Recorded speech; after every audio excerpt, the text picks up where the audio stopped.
Creatures of the night, it's your girl Tati. Let's talk about the first wrestling show of the new year, AEW Dynamite. Now, this is also the first episode on Max. I watch from Max. Several people watching on my stream were watching from Max, and some were still watching on cable TV. So you have those two options. Now, I will say that it looked amazing on Max. Like the quality, the quality was just so crisp. I loved it. Very, very great quality.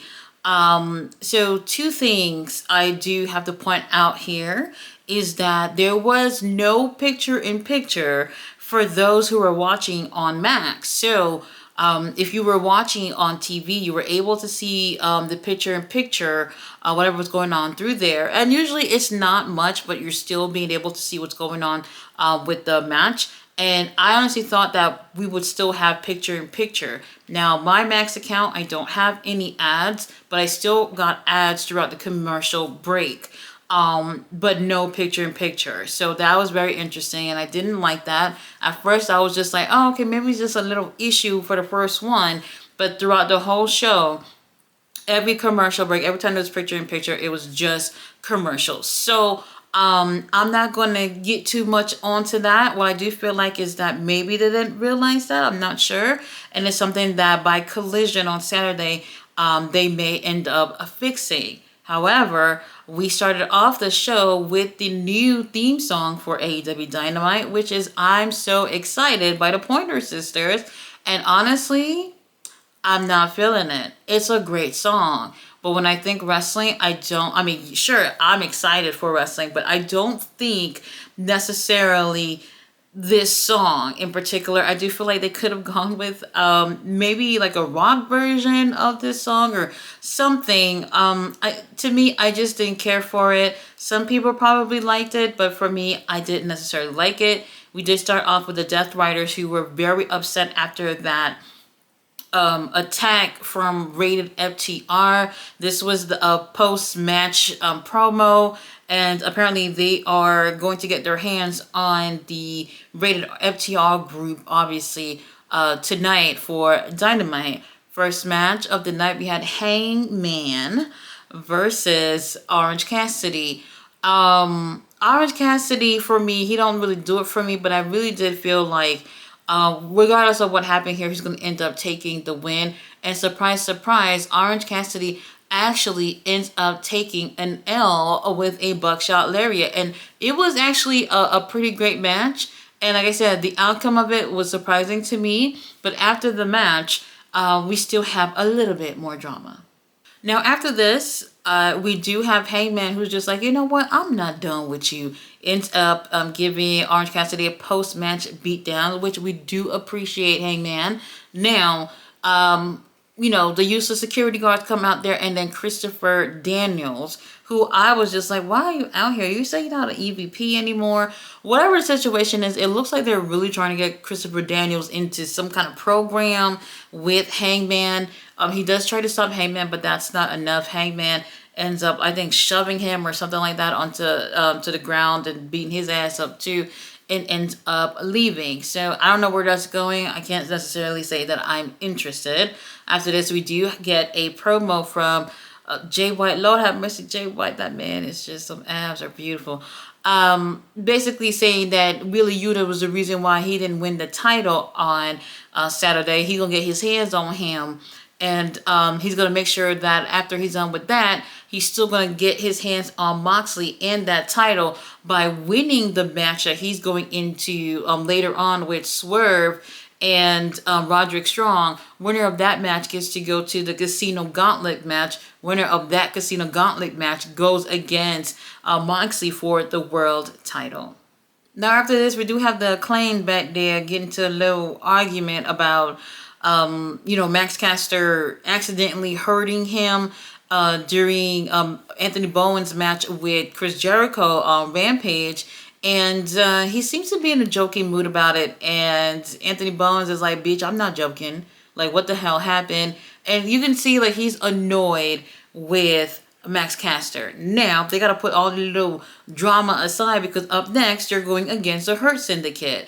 And I'm just looking at this and I'm just like, whatever happened, Hurt Syndicate needs to beat the fuck out of Max Caster. Anthony Bowens, y'all can go light on him, but Max Caster is really the one we want to get beat up. Now I'm thinking that this is going to be the mother of beatdowns. And unfortunately, I was let down by how it just wasn't what I was expecting from Bobby Lashley and Shelton Benjamin. It was a beatdown.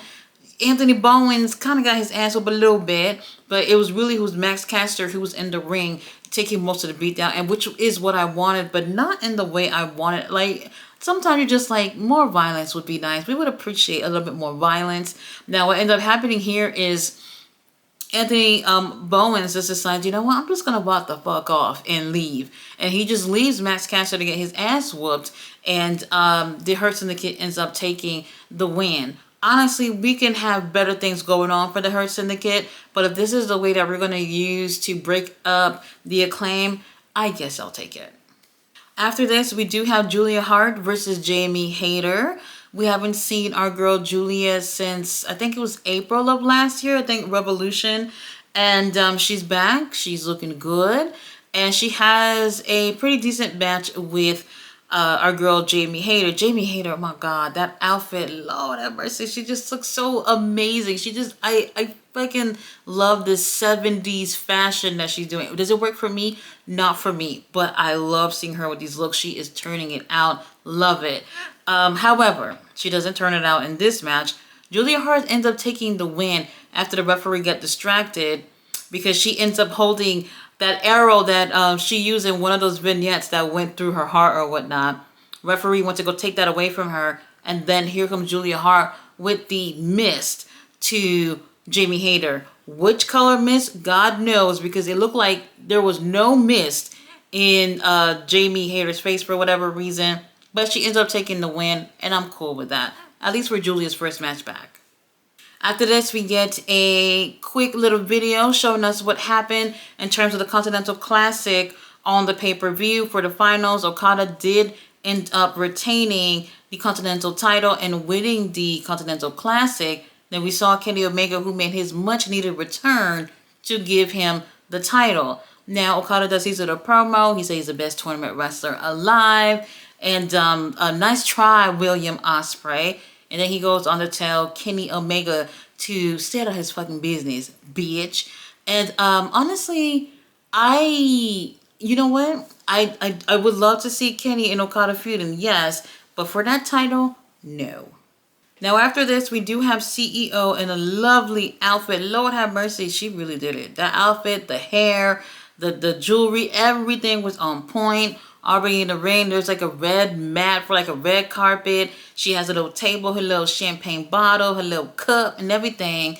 And I'm just like, okay, let's see what happens. Usually when these little celebrations are happening in the ring, someone is going to come out and ruin the whole thing. And all she does is has a video of her and her latest accomplishments, which isn't a bad thing. But to be honest, AEW kind of already does that every week for her, which is interesting. And for me, I am just like, you had an amazing match with Statlander that I very much enjoyed. Pretty much my favorite match of the pay-per-view on Saturday. However, she kind of came out for no reason. And it just felt like all of this, it was just taking time, to be honest with you. And I don't know what it was the next step with CEO. I'm loving what she's doing. But honestly, this little thing that they did here tonight, this could have been an email. After this, we do have the Undisputed Kingdom back there, which is Adam Cole, Roderick Strong, who's getting ready for his match, and Kyle O'Reilly, who is wearing the Undisputed Kingdom shirt. He's finally come to his senses. They're talking about how they can win trios, they can win tag, they can all win singles titles, all these things that are not going to happen. And honestly, if they're going to happen, I would prefer for them to be heels, but we all can get what we want in life. Up next, we have Switchblade Jay White versus Swerve Strickland versus Roderick Strong. Winner of the match get the #1 spot in the Casino Gauntlet match. Now, I'm not 100% sure that if those who don't win don't get to be in it. I am not sure. whatever situations, I'm not gonna lie, I don't even remember the whole Casino Gauntlet thing, rules, whatever the hell that is about. First of all, I really wouldn't be fighting to be number one, if that makes sense. But at least if you're number one, you know that you're in it. Long story short, this was match of the night to me. I really, really enjoyed. These guys are very, very talented. So the chemistry I thought was great. Prince Nana, who is ringside, is wearing this glittery ass suit that was blinding me. I was just like, Prince Nana, get away from ringside, because like I can't focus with all this glitter in my face. Man, these guys are really, really, really great. We've had Swerve and Jay White in situation in the ring before for last year Continental Classic, so they've had some time to work with each other before, but I feel like they have great chemistry. I would actually love to see a feud with those two. Now for me, I was like, Roger Strong ain't winning this.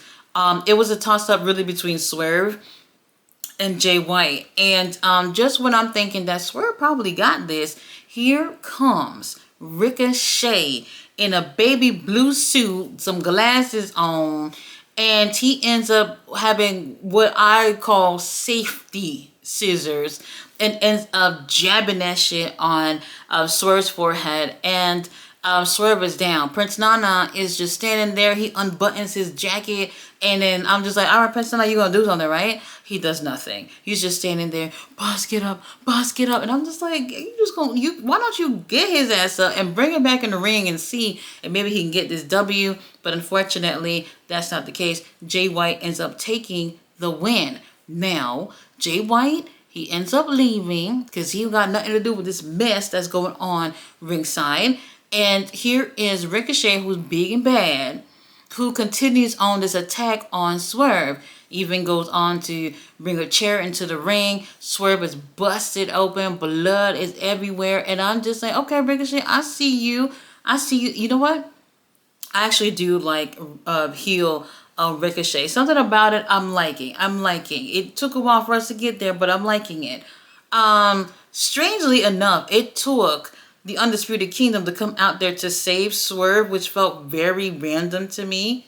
I was like, oh, look at my boys playing Captain Saberho, like when they should be the bad guys here. Felt a little bit random, but when you think of it, Swerve doesn't really have any alliances, no friends, really. It's really just him and Prince Nana over there. When really, if he was with the Hurt Syndicate or something, maybe they could have helped. So I don't know where the story goes with, the Undisputed Kingdom being the one to help Swerve or whatnot. But Ricochet, it's not looking good for you at this point. All right, I'm not even going to really spend much time on this. They're looking for Jeff Jarrett, who got his little announcement to do. And it's Satnam singing them, looking for him. Alex Marvez, I always forget his name because he barely does the backstage interview. I guess Renee couldn't make it tonight because he was doing all the interviews tonight, which was interesting. And, he's like, where the hell is Jeff Jarrett? They was looking for Jeff. They was looking for Karen. Karen said she needed a moment to go cry little tears or whatever. And Jeff Jarrett makes it out there to the ring. He brings his boots. His guitar is already over there. And you already know it's looking like he's looking for a little Emmy for the award season this year. And for me, I'm not buying it from the jump. He doesn't look like somebody who's ready to call it quits at this point. And he goes on to basically say nice things about TNA without saying TNA. They had a little TNA chants going on throughout the crowd, whatever. And long story short, he's not going anywhere. He said he has aspirations to winning trios, winning tag titles with his friends, and especially getting his hands on the AEW World title. Baby, where you think that's happening at? I don't see him getting his hand on that title. Maybe TNT title or thank you for participating ribbon or something, but definitely not the world title. So it looks like he has his little last leg of his career here. He said he just signed a little contract and this would be his last one in terms of him being an in-ring performer. Great. Thank you for all you've done, Jeff Jarrett. That world title, not happening. For no reason at all, we have Powerhouse Hobbs in a squash handicap match with John Cruz and Buddy. I didn't catch his name that was teaming up with John. It didn't really matter. The match was over in like, I don't know, a minute and 2 seconds. They just, they wasted our time on that. Powerhouse Hobbs ends up taking the win. I don't know what we're doing. After this, Alex Marvez back there with Big Bill and Brian Keith. Learning Tree apparently ain't here today. Thank the gods that he's not there. However, they see Rated FTR getting ready for the little match that's coming up next. And they're talking shit to them. Long story short, Adam Copeland goes on for no reason at all to say we can go against y'all, including Chris Jericho. So you're just going to invite Chris Jericho to be on TV after we, as the audience, don't care to see Chris Jericho? Lovely. Thank you, Adam Copeland. We are blaming you on that. Now, after this, we do have MJF. This is after his match, that heinous attack from the Undisputed Kingdom after he beat Adam Copeland ass. Now, long story short, he said, look, I'm done with this whole thing with Adam Cole, whatever. Did I say Adam Copeland or did I say Adam Cole? Whatever. He said, I'm done with Adam Cole. And I got my Dynamite ring. And long story short, y'all can stop this Dynamite ring thing every year. It's done. We don't care anymore. And he goes on to say, I'm just going to get what belongs to me that I don't have. And I'm like, baby, what is that? Is that me? I can be yours if you want me to. Then he goes on to say, the Triple B. He said he want his hands back on the Triple B. And I'm just like, oh, okay. I would not mind seeing MJF as champion again. Right now, Moxie, you're boring me a little bit. I see like, yeah, I got a little bit of a vision, but it's really not going anywhere to me. So for me, I would not be, feeling some type of way if MJF had his hands on the title. When he's going to go for that, I don't know when. But I'm cool with MJF chasing that title again. Main event, Death Riders, which is Claudio, John, Wheeler Yuta versus Rated FTR. Marina, she's there. Claudio Castagnoli, Lord have mercy, this man. Oh my God. He looks good. The match is okay to me. You got all these big stars in the ring, and then the Death Riders got their foolishness going on where there's cheating and all that. And for me, something about it, I'm just kind of over. I just feel like being a great heel doesn't mean that you have to cheat. Doesn't mean that you have to have your goons ready for whatever, and kind of ruining the quality of the match. So for me, I'm just like, something about it I'm not feeling.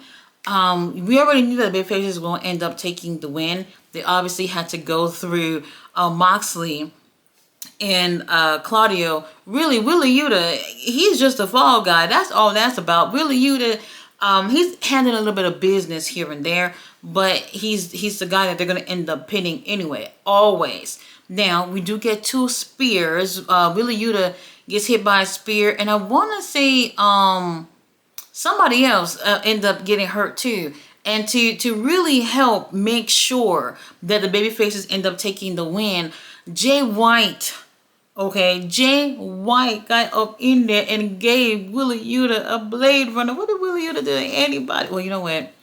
Willie Yuta did get involved and cost Jay White the win on Saturday. But, I mean, that was Saturday. Today is Wednesday. We don't need to be focusing on the past, Jay White. Now, babyfaces ends up taking the win. And for me, it's just okay. The story, this is AEW's biggest story. And y'all had me for a little bit. Rampage, y'all had me at Rampage at the end of it thinking that, holy shit, this story is about to just fucking blow up. And really, it hasn't, unfortunately. No, hold on, it has blown up. Not in a good way. And for me, I feel like there is a little bit of time for them to fix it. But we're at the point where people are probably going to end up moving on, because honestly, it's not as interesting as I think the company thinks it is. But we still got time to see where it can go from here.